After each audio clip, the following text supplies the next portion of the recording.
Hello बच्चों, आप लोग का स्वागत है हमारे चैनल में। आज हम क्लास 9th का आप लोग का सोशल साइंस का इम्पोर्टेंट क्वेश्चन बताने वाले हैं। 40 क्वेश्चन बताने वाले हैं, तो वीडियो को अंत तक जरूर देखिएगा। तो पहला क्वेश्चन की ओर बढ़ते हैं। पहला क्वेश्चन है, वाटरलू में नेपोलियन की हार किस वर्ष हुई? तो वाटरलू में जो नेपोलियन की हार हुआ था वो 1815 ईस्वी में हुआ था। कितना में? 1815 ईस्वी में हुआ था। अगला क्वेश्चन की बात करते हैं। अगला क्वेश्चन है, किस वर्ष फ्रांस का संविधान बनाया गया? तो फ्रांस का संविधान जो था वह आप लोग को जोर से याद रखना है। 1791 ईस्वी में बनाया गया था। अगला है, रूसी बोल्शेविक पार्टी का नेता था। तो रूसी बोल्शेविक पार्टी का जो नेता था वह था लेनिन। लेनिन जो था वो रूसी बोल्शेविक पार्टी का नेता था। अगला बात करें, अगला क्वेश्चन, नाजी युद्ध लीग की स्थापना कब हुई? तो नाजी युद्ध लीग की जो स्थापना हुई थी 1922 ईस्वी में हुई थी। कितना में? 1922 ईस्वी में हुआ था। अगला है, इंपीरियल फॉरेस्ट रिसर्च इंस्टीट्यूट कब स्थापित की गई? तो इंपीरियल फॉरेस्ट रिसर्च इंस्टीट्यूट जो है वो आप लोग का 1906 ईस्वी में स्थापित हुआ था। कितना में? 1906 ईस्वी में स्थापित हुआ था। अगला है, राजस्थान का एक महत्वपूर्ण चरवाहा समुदाय। तो राजस्थान का एक महत्वपूर्ण चरवाहा समुदाय जो था वह था आप लोग का राइका। कौन था? राइका। ए नंबर इसका राइट आंसर हो जाएगा। अगला है, खून खूब गेहूं उपजाओ, गेहूं ही हमें जंग जिताएगा, यह नारा किसने दिया? तो यह जो नारा था ये आपका राष्ट्रपति विल्सन जो है वह खूब गेहूं उपजाओ, गेहूं ही हमें जंग जिताएगा, यह नारा दिया था। अगला क्वेश्चन की बात करते हैं। MCC यानी कि मेरीलिबन क्रिकेट क्लब की स्थापना किस वर्ष हुई? तो मेरीलिबन क्रिकेट क्लब की जो स्थापना हुई थी वह हुई थी आप लोग का 1787 ईस्वी में। कितना में? 1787 ईस्वी में। ये नंबर इसका राइट आंसर हो जाएगा। अगला क्वेश्चन है कि 19वीं सदी का एक धर्म सुधार आंदोलन था। तो 19वीं सदी का जो है वह धर्म सुधार आंदोलन जो था वह था आप लोग का बी नंबर ब्रह्म समाज। क्या? बी नंबर ब्रह्म समाज जो था वह एक धर्म सुधार आंदोलन था। बाकी आर्य समाज, दलित समाज, इनमें से जो कोई नहीं वह आपका धर्म सुधार आंदोलन नहीं था। अगला है, हिटलर का प्रचार मंत्री। हिटलर का प्रचार मंत्री जो था वह था आपका ग्लोबल्स जो था वह हिटलर का प्रचार मंत्री हुआ करता था। अगला है, भारत की मानक यामांतर में कितनी डिग्री को माना गया है? तो भारत की मानक यामांतर जो है वह 82.32 डिग्री जो है पूर्व की जो ओर है वह मानक यामांतर माना गया भारत का। अगला क्वेश्चन की ओर बात करते हैं। परवाल भित्ति से बना एक द्वीप किस नाम से जाना जाता है? तो परवाल भित्ति से बना एक द्वीप जो है वह आप लोग को याद रखना, लक्षद्वीप। लक्षद्वीप के नाम से जाना जाता है। परवाल भित्ति से बना द्वीप जो है वह लक्षद्वीप से के नाम से जाना जाता है। अगला है, निम्नांकित नदियों में से कौन सी नदी व्रंस घाटी से होकर बहती है? तो व्रंस घाटी से जो बहती है वह नदी है तापी। तापी नदी जो है वह व्रंस घाटी से होकर बहती है। अगला क्वेश्चन की बात करते हैं। दिए गए स्थानों में किस स्थान पर विश्व में सबसे अधिक वर्षा होती है? तो आप लोग जरूर से याद रखिएगा, मेसिन राम जो है वहाँ पे जो है सबसे अधिक वर्षा होती है। अगला है, रबर का संबंध किस प्रकार की वनस्पति से है? तो रबर का जो संबंध जो है वह आप लोग को जरूर से याद रखना है कि उष्णकटिबंधीय वर्षावन जो है उष्णकटिबंधीय वर्षावन से रबर का खेती होता है। वनस्पति से मतलब इस प्रकार का वनस्पति चाहिए रबर की खेती के लिए। अगला है, निम्न में किस क्षेत्र में प्रवास आबादी की संख्या वितरण एवं संरक्षण में परिवर्तन लाता है? तो प्रस्थान करने वाले क्षेत्र में ये नहीं होगा, आगमन वाले क्षेत्र में ये भी नहीं होगा। प्रस्थान और आगमन दोनों क्षेत्र में जो है वह प्रवास आबादी की संख्या यानी कि जनसंख्या वितरण और संरचना में परिवर्तन होता है। यानी कि सी नंबर इसका राइट आंसर हो जाएगा। सी नंबर इसका राइट आंसर हो जाएगा।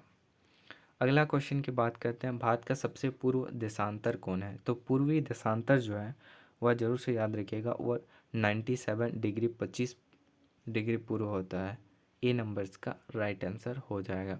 अगला है, भारत के पूर्व भाग में म्यांमार की सीमा का निर्धारण करने वाले पर्वतों का संयुक्त नाम, यानी कि पूर्वी भाग जो म्यांमार की सीमा का निर्धारण करने वाले पर्वतों का संयुक्त नाम जो है वह जरूर से याद रखिएगा, वह है बी पूर्वांचल। पूर्वांचल इसका राइट आंसर हो जाएगा। अगला है, भारत ने कब व्यापक परिवार नियोजन कार्यक्रम शुरू किया था? तो ये जो शुरू किया था 1952 में। 1952 में क्या हुआ था? व्यापक परिवार नियोजन कार्यक्रम शुरू किया गया था। अगला क्वेश्चन की बात करें, उत्तरी भारत में शीत ऋतु का मौसम कब से आता है? यानी कि उत्तरी भारत में जो है मध्य नवंबर से जो है वह शीत ऋतु यानी कि ठंडा का मौसम आता है मध्य नवंबर में। अगला है, चिले में सैनिक तख्तापलट कब हुआ था? तो चिले में जो है 11 सितंबर 1973 को जो है वह सैनिक तख्तापलट हुआ था चिले में। अगला है, निम्नांकित में कौन सा देश गैर लोकतांत्रिक देश है? तो गैर लोकतांत्रिक देश में आपका बी नंबर हो जाएगा, पाकिस्तान जो है वह गैर लोकतांत्रिक देश है, बाकी भारत और अमेरिका लोकतांत्रिक देश है। अगला क्वेश्चन की बात करें, अगला है, निम्नलिखित में से कौन वर्तमान में जिम्बाब्वे के राष्ट्रपति हैं? तो जिम्बाब्वे का जो राष्ट्रपति है वह है रॉबर्ट मुगाबे। अगला है, संविधान सभा में कुल कितने सदस्य थे? तो संविधान सभा में जो है 299 सदस्य थे। कितना? 299 सदस्य था, यानी कि संविधान सभा में संविधान बनने के टाइम। अगला है, प्रारूप कमेटी के अध्यक्ष कौन थे? तो प्रारूप कमेटी के जो अध्यक्ष थे वह थे आपका डॉक्टर भीमराव अंबेडकर। आप लोग को याद रखना है, संविधान निर्माता भीमराव अंबेडकर। अगला है, 1971 के लोकसभा के चुनाव में किस पार्टी ने गरीबी हटाओ का नारा दिया? तो 1971 में जो है कांग्रेस पार्टी ने जो है वह गरीबी हटाओ का नारा दिया था 1971 में। अगला क्वेश्चन की बात करते हैं, संसद के कितने सदन होते हैं? तो संसद के जो है वह 2 सदन होते हैं, लोकसभा और राज्यसभा। संसद के 2 सदन होते हैं, लोकसभा और राज्यसभा। अगला क्वेश्चन की बात करें, भारतीय रक्षा बल का सर्वोच्च अधिकारी होता है? तो भारतीय रक्षा बल का सर्वोच्च अधिकारी जो होता है वह होता है राष्ट्रपति। कौन होता है? राष्ट्रपति। सी नंबर इसका राइट आंसर हो जाएगा। अगला क्वेश्चन की बात करें, कौन सा देश वंशानुगत राजा द्वारा शासित होता है और नागरिकों को राजा चुनने या बदलने का अधिकार है? यानी कि वंशानुगत, यानी कि राजा का बेटा ही शासन करे और नागरिकों को राजा चुनने या बदलने का अधिकार है। वह देश है, आप लोग को जरूर से याद रखिएगा, वह है सऊदी अरब। कौन है? सऊदी अरब। अगला क्वेश्चन की बात करते हैं, अमेरिकी फौज ने दुनिया भर के विभिन्न स्थानों से 600 लोगों को पकड़कर किस जिले में डाल दिया था? तो 600 लोगों को पकड़कर जो है वह गुआंतानामो बे में डाल दिया था, जेल नामक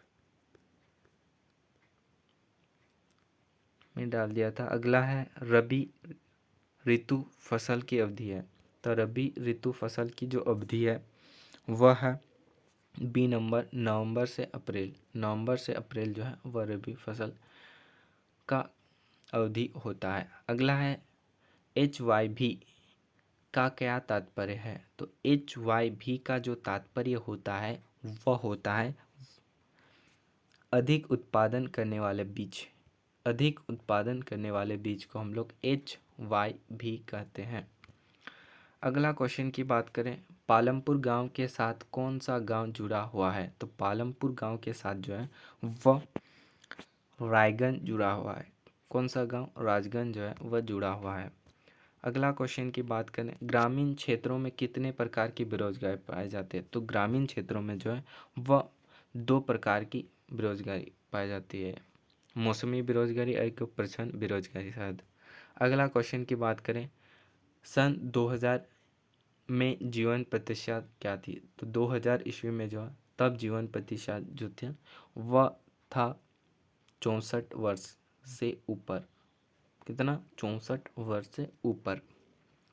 अगला है, भारत में 2000 में ग्रामीण क्षेत्रों में कितनी मासिक आय पर रेखा निश्चित की गई थी? मतलब निर्धनता रेखा यानी कि गरीबी रेखा निश्चित की गई थी। तो 2000 में जो है वह आप लोग का 328 प्रति माह, यानी कि 328 अगर महीना में कमाता है तो निर्धनता रेखा से वह मतलब निर्धनता यानी गरीबी मापा जाता था, निर्धनता रेखा मापा जाता था। अगला है, स्वर्ण जयंती ग्राम स्वरोजगार योजना कब आरंभ हुई? तो यह जो आरंभ हुई थी वह आरंभ हुई थी 1999 में। 1999 में स्वर्ण जयंती ग्राम रोजगार आरंभ हुआ था। अगला है, PMRY का पूर्ण रूप क्या है, यानी कि फुल फॉर्म क्या है? इसका जो फुल फॉर्म है वह है प्रधानमंत्री रोजगार योजना। प्रधानमंत्री रोजगार योजना है PMRY। PMRY का फुल फॉर्म जो होता है प्रधानमंत्री रोजगार योजना। बी नंबर इसका राइट आंसर हो जाएगा। मौसमी भूख किस क्षेत्र में प्रचलित है? तो मौसमी भूख जो है वह आप लोग का ग्रामीण क्षेत्रों में प्रचलित होता है। लास्ट क्वेश्चन की बात करें, FCI जो है वह पूर्ण रूप क्या है? तो ये भी याद रखिएगा, फूड कॉरपोरेशन ऑफ इंडिया विभाग जो है FCI का फुल फॉर्म जो होता है वह होता है भारतीय खाद्य निगम। क्या होता है? भारतीय खाद्य निगम। बी नंबर्स का राइट आंसर हो जाएगा। होप वीडियो अच्छा लगा तो वीडियो को जोर से लाइक से सब्सक्राइब करिएगा। मिलते हैं अगली वीडियो में, तब तक के लिए जय हिंद।